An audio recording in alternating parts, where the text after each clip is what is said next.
Hi, I'm Rachel. Welcome to day 116 of our 365-day Bible reading plan.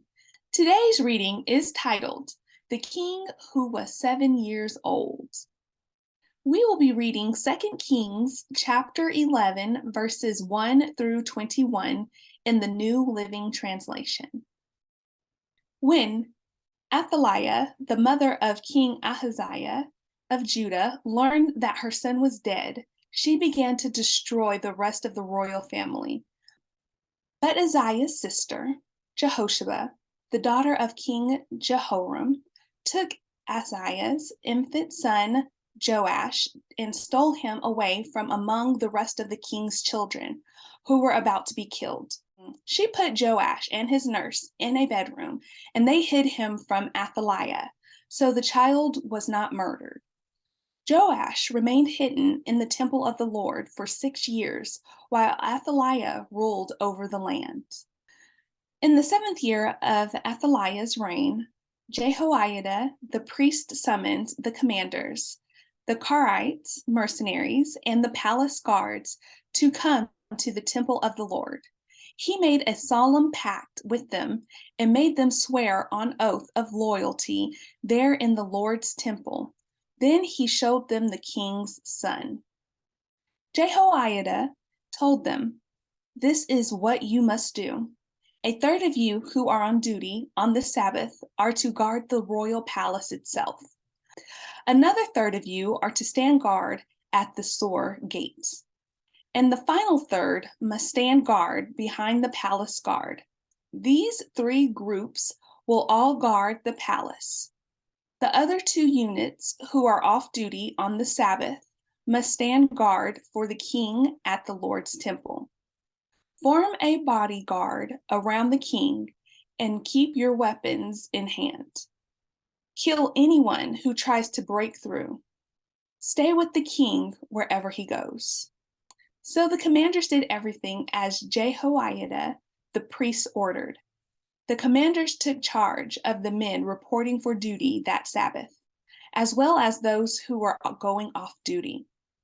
They brought them all to Jehoiada the priest, and he supplied them with the spears and small shields that had once belonged to King David and were stored in the temple of the Lord.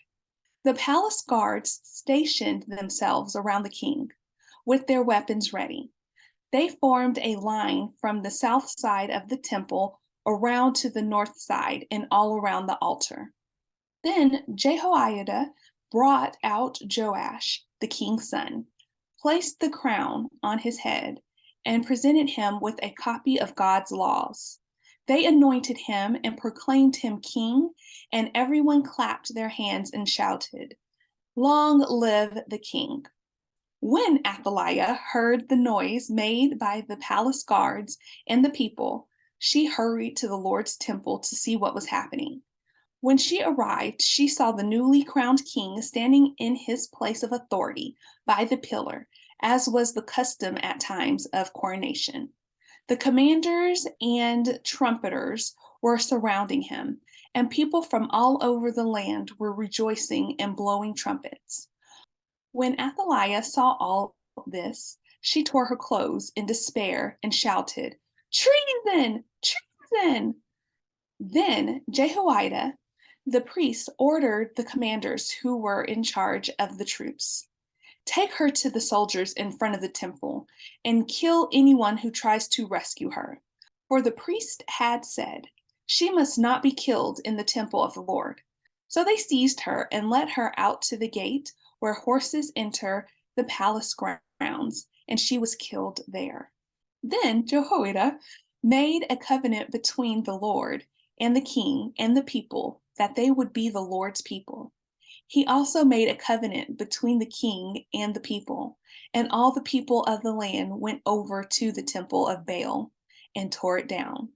They demolished the altars and smashed the idols to pieces, and they killed Mattan, the priest of Baal, in front of the altars. Jehoiada, the priest, stationed guards at the temple of the Lord. Then the commanders, the Karites, mercenaries, the palace guards, and all the people of the land escorted the king from the temple of the Lord. They went through the gate of the guards and into the palace, and the king took his seat on the royal throne.